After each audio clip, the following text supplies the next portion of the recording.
Hi everybody, this is Dr. Richard Shuey again, and we are now into our fourth video in my series on everything you need to know about headaches. And what we're going to be discussing today is headache triggers.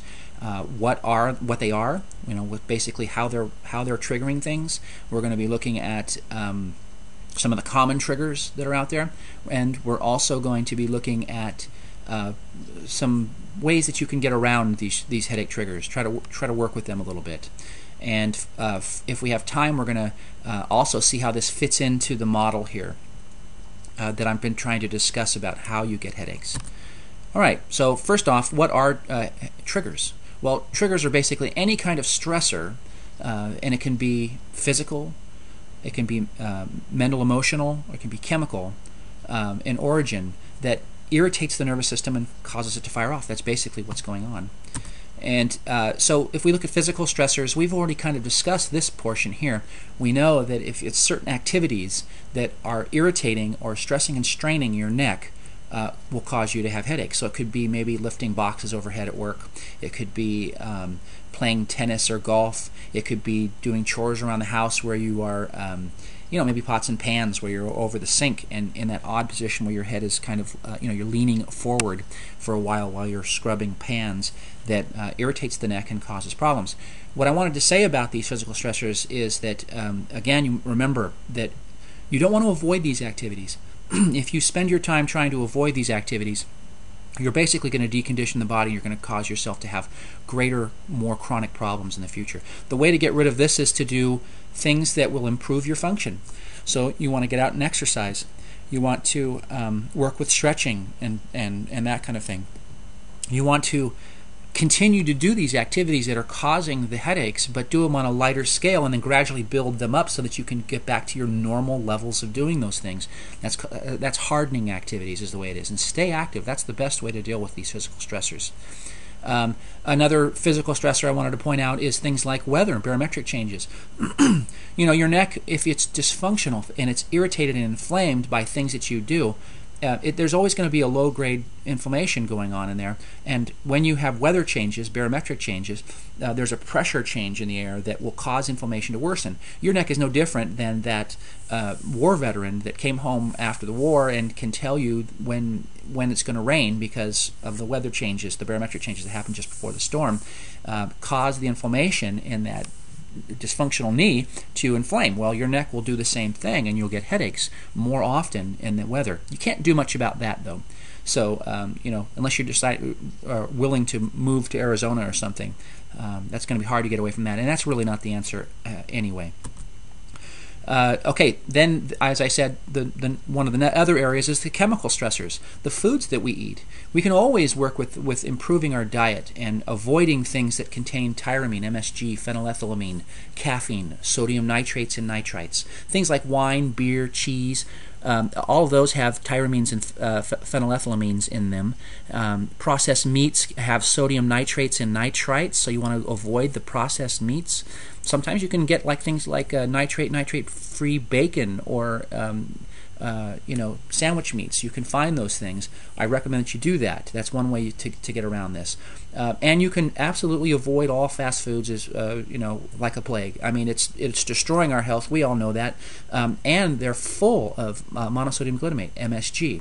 The food is so poor quality that they have to stick in a food enhancer, which is basically something that makes your taste buds, stimulates your taste buds. So the poor quality taste of the food is stimulated and it makes you want it. That's what the MSG does. And it overstimulates your taste buds. Remember, cranial nerve 9 stimulates things around your face, and cranial nerve 9 is one of those nerves that sends signals up into the trigeminal cervical nucleus.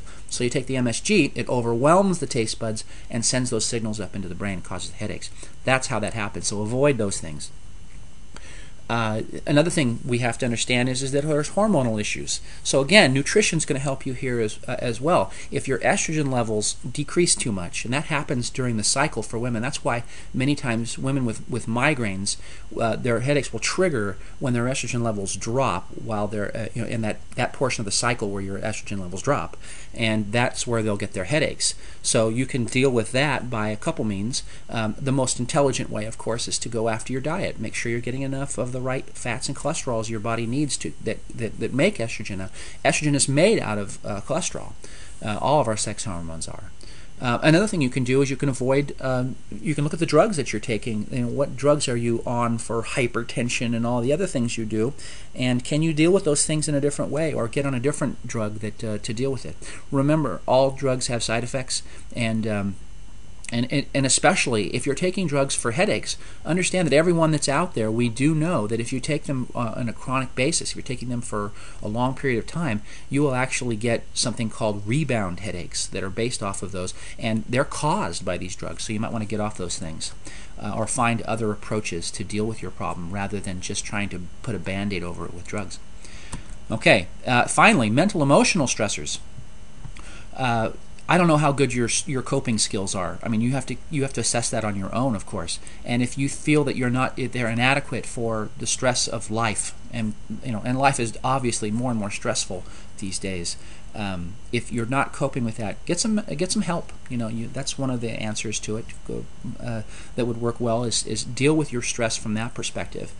If it's just that the stress is greater than what you're used to and you want to work on it on your own, I would use these techniques: creative visualization or contemplation or meditation. All three of these things are excellent ways for you to develop an ability to separate yourself from the effect. You don't become the effect of the stress of outside life. The more that you work with these things, it's kind of like mental muscle that you're building. You have the ability to shift out of that into a state where it doesn't affect you quite so severely, and that can decrease the mental emotional stress that you're getting as well. Creative visualization is a great one for that. There's a simple little technique is this. Did you know that your body does not know the difference between something that is vividly imagined and the real deal? So if you went to Hawaii last year and you were on the beach and you can remember a moment where you were just at peace and you're just took in everything about it, and it was just, you were just like, oh, I feel so good, this is so wonderful. Well, you can mock that up in your mind. Just after a stressful moment, you can spend a few minutes and put yourself back on that beach. Feel the sand under your feet. What was the smell of the air like? What was the wind blowing? And how, all of that kind of stuff. If you can add every sense you can into it and how you felt at that moment, your body gains the benefit of that just by doing that. And remember, the more you do it, the faster and the quicker you're able to make that mental shift into a state that is not so stressed out. And you can deal with mental emotional stress that way. Another thing, walk and get exercise. We know that every one of your joints is sending signals up into your brain that are stimulating many different areas, but one of those areas is a center in your brain that makes you feel better about yourself. It gives you a better sense of well-being.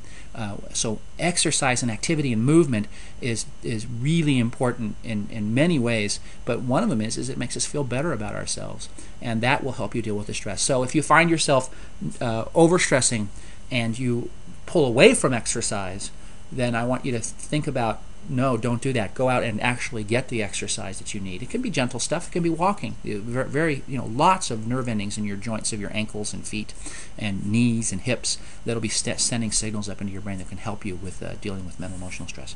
Okay, so this is getting a little long, so we're going to go into. I'm going to finish this off in the next video, and part 2 of this video, and we're going to look at how triggers kind of fit into this model that I'm trying to explain to you about how you're getting your headaches. Okay, I'll see you on the other side.